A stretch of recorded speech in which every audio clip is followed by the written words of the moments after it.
بسم اللہ الرحمن الرحیم۔ السلام علیکم۔ وہ ایک عام سی عورت تھی، سرائیکی تھی، گھروں میں کام کاج کر کے اپنا اور اپنی بچی کا پیٹ پال رہی تھی۔ بچی کے 14 سال مکمل ہونے پر اس نے ایک رکشہ ڈرائیور سے دوسری شادی کی تھی۔ اس کے سامنے جب کہا جاتا کہ مرد عورت کے حقوق اور اس کی عزت کا رکھوالا ہوتا ہے تو وہ کہنے والوں کو ہمیشہ عجیب سی نظروں سے دیکھتی، کیونکہ اس کی زندگی میں آنے والے دونوں ہی مرد ان تمام خصوصیات سے عاری تھے۔ وہ پہلے اپنے شوہر کے قتل کے جرم میں جیل میں تھی۔ پہلا شوہر نشے کا عادی تھا اور آئے دن گھر میں فساد ہوتا رہتا تھا، جس کی وجہ سے اس نے خلا لے لی تھی۔ دوسری شادی کے بعد بھی اسے وہ سکھ نصیب نہ ہو سکا جس کی وہ حقدار تھی۔ نادیہ کی عمر شادی کے وقت 40 سال تھی، جبکہ سلیم اس وقت 25 سال کا تھا۔ وہ اس کے مسلسل پیچھے پڑا ہوا تھا کہ نادیہ اس سے شادی کر لے۔ پہلے وہ سلیم کو مسلسل انکار کرتی رہی، لیکن آخر کب تک؟ اس سے بھی ایک سہارے کی ضرورت تھی۔ بلا آخر وہ مان ہی گئی۔ پہلی شادی شوہر کے بد سلوکی اور ذہنی دباؤ کے باعث زیادہ نہ چل سکی۔ وہ اب اپنی بیٹی کے ساتھ باقی زندگی سکھ چین سے گزارنا چاہتی تھی، لیکن سلیم جو اس کے محلے میں ہی رہتا تھا، اس کے مسلسل اصرار اور بچی کی کفالت کی پوری ذمہ داری کی یقین دہانی پر نادیہ سلیم سے شادی پر آمادہ ہو گئی۔ شادی کے بعد کچھ دن ہی بہت اچھے گزرے۔ بیٹی بھی بہت خوش تھی، کیونکہ اس نے باپ کی محبت کو کبھی محسوس ہی نہیں کیا تھا۔ شادی کے تقریباً 1 سال بعد ہی اس کا شوہر سلیم آمدنی میں کمی کی شکایت کرنے لگا اور نادیہ سے اصرار کیا کرتا کہ وہ بھی اس کا روزی میں ہاتھ بٹائے، وہ بھی کام پر جایا کرے جس طرح شادی سے پہلے جایا کرتی تھی۔ بلا آخر نادیہ نے بھی کام پر جانا شروع کر دیا۔ وہ پرانے گھر دوبارہ ڈھونڈنے لگی تاکہ قابل بھروسہ اور قابل اعتماد لوگ مل جائیں۔ کچھ ہی دنوں میں اسے کئی گھروں میں کام مل گیا۔ اب وہ اور اس کا شوہر صبح 10 بجے ناشتہ کر کر کام پر نکلتے اور پھر شام تک ہی واپس آتے۔ نادیہ کوشش کرتی کہ وہ سلیم کے آنے سے پہلے کام سے واپس آ جائے، کیونکہ اس کی بیٹی گھر میں اکیلی ہوتی تھی۔ کچھ دنوں بعد اس نے محسوس کیا کہ اس کی بیٹی ہمنا کچھ ڈری ڈری سی رہنے لگی تھی۔ نادیہ کے پوچھنے پر اس نے کوئی جواب نہ دیا، بلکہ الٹا اس کی پرانی یادیں تازہ کرنے لگی کہ جب وہ دونوں اکیلی رہتی تھیں۔ وہ اپنی ماں سے بہت کچھ کہہ دیتی تھی، اس لیے نادیہ کو اندازہ نہ ہو سکا کہ ہمنا کچھ پریشان ہے۔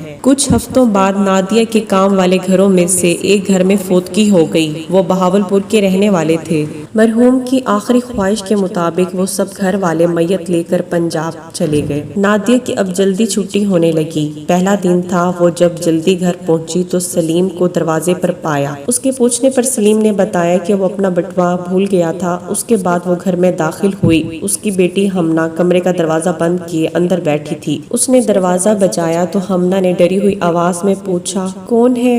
نادیہ نے کہا، بیٹی دروازہ کھولو۔ ہمنا نے جلدی جلدی دروازہ کھولا اور اس کے گلے لگ کے رونے لگی۔ وہ آخر ماں تھی، بیٹی کے جذبات سمجھ چکی تھی، لیکن ابھی وہ یہ ماننے کو تیار نہ تھی۔ پھر آئے روز یہی ہونے لگا۔ وہ جب بھی گھر پہنچتی سلیم کو وہاں موجود پاتی۔ اسے اپنے پرانے محلے والوں سے بھی یہ پتہ چلا تھا کہ سلیم کی نیت پہلے دن سے ہی ٹھیک نہیں تھی۔ اس نے نادیہ سے شادی ہمنا کی وجہ سے ہی کی تھی۔ یہ سوچ کر وہ اور افسردہ ہو گئی تھی، لیکن کسی بھی طرح سے وہ اپنے خدشات کو سچ ہوتے نہیں دیکھنا چاہتی تھی۔ اب آئے روز یہی ہوتا تھا۔ وہ جب گھر آتی سلیم کو گھر پر موجود پاتی اور ہمنا کمرے کا دروازہ بند کیے خوف زدہ سی اس کے آنے کا انتظار کر رہی ہوتی تھی۔ کبھی کبھی وہ سوچتی تھی کہ اس نے شادی کر کے غلطی کی، کبھی سوچتی تھی کہ وہ اپنی بیٹی کو لے کر کہیں دور بھاگ جائے۔ اس کی خاموشی کی وجہ سے سلیم اب بہت دلیر ہو گیا تھا۔ وہ جب گھر آتی سلیم کو گھر پر موجود پاتی۔ وہ نادیہ کو دیکھ کر خاموشی سے گھر سے رکشہ لے کر نکل جاتا۔ اس دن بھی وہ کام سے واپس آئی تو سلیم گھر پر تھا۔